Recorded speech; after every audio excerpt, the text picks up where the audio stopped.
السلام علیکم۔ یہ بیان رسول اللہ کی شادی کے بارے میں ہے جس سے آپ کی شادی ہوئی۔ ان کا نام رملہ تھا اور کنیت ام حبیبہ تھی۔ یہ ابو سفیان کی بیٹی تھی۔ وہ اپنے خاوند عبید اللہ کے ساتھ ہجرت کر کے حبشہ گئی۔ خاوند وہاں دین اسلام سے مرتد ہو گیا اور نصرانی بن گیا اور عیسائیت پر ہی اس کی وفات ہوئی۔ ایک دن ام حبیبہ رضی اللہ عنہما نے خواب میں دیکھا کہ کوئی ان کو ام المؤمنین کہہ کر پکار رہا ہے۔ بڑی حیران ہوئی، خود ہی اس کی تعبیر یہ نکالی کہ رسول اللہ صلی اللہ علیہ وسلم میرے ساتھ شادی کریں گے۔ ام حبیبہ کہتی ہیں، میری عدت ختم ہوئی ہی تھی کہ ایک دن نجاشی کا پیغام میرے گھر کے دروازے پر پہنچا۔ میں نے اجازت دی تو ایک لونڈی اندر داخل ہوئی، کہنے لگی کہ بادشاہ نے مجھے آپ کے پاس بھیجا ہے اور کہا ہے کہ جا کر ام حبیبہ کو بتاؤ کہ رسول اکرم صلی اللہ علیہ وسلم نے بادشاہ کو خط لکھا ہے جس میں آپ نے ام حبیبہ سے شادی کی خواہش کا اظہار کیا ہے۔ میں نے لونڈی سے کہا، اللہ تعالیٰ تجھے شاداب رکھے، تمہیں خیر کی بشارت ہو۔ عرب جب کسی بات سے خوش ہو تو اس قسم کے جملے ادا کرتا ہے جن میں خوشی کا اظہار ہوتا ہے، یعنی میں نے اپنی طرف سے ہاں کا اظہار کر دیا۔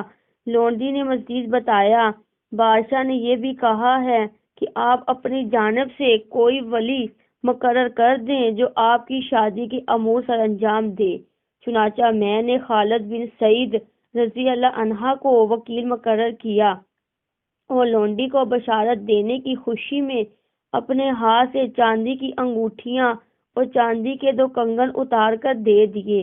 جب شام ہوئی تو نجاشی نے جعفر بن ابی طالب رضی اللہ عنہ اور وہاں موجود دیگر مسلمانوں کی محفل قائم کی اور اللہ تعالیٰ کی حمد و ثنا بیان کرنے کے بعد کہا، اما بعد، رسول اکرم صلی اللہ علیہ وسلم نے میرے پاس خط بھیجا ہے کہ میں ان کی شادی ام حبیبہ بنت ابی سفیان سے کر دوں۔ چنانچہ میں رسول اکرم صلی اللہ علیہ وسلم کے حکم کی تعمیل کرتے ہوئے ام حبیبہ کو ان کی طرف سے 400 دینار بطور مہر ادا کرتا ہوں۔ پھر اسی وقت نجاشی نے حاضرین کے سامنے مہر کی رقم ادا کر دی۔ اس کے بعد ام حبیبہ کے وکیل خالد بن سعید نے اللہ تعالیٰ کی حمد و ثنا بیان کرنے کے بعد حاضرین سے یوں خطاب کیا، اما بعد، میں نے رسول اکرم صلی اللہ علیہ وسلم کے حکم کی تعمیل کرتے ہوئے ام حبیبہ بنت ابی سفیان کی شادی آپ صلی اللہ علیہ وسلم سے کرتا ہوں۔ اللہ تعالیٰ اپنے رسول کو برکت سے نوازے۔ پھر جب محفل برخاست ہونے لگی تو شاہ حبشہ نے کہا، سب حضرات تشریف رکھیں۔ انبیاء کی سنت ہے کہ جب وہ شادی کرتے ہیں تو ولیمہ کی دعوت منعقد ہوتی ہے۔ چنانچہ نجاشی نے ایک شاندار ولیمے کا اہتمام کیا۔ شادی کے بعد نجاشی نے حضرت شرحبیل بن حسنہ رضی اللہ عنہ کے ساتھ سیدہ ام حبیبہ رضی اللہ عنہما کو رسول اکرم صلی اللہ علیہ وسلم کی خدمت میں مدینہ منورہ روانہ کیا۔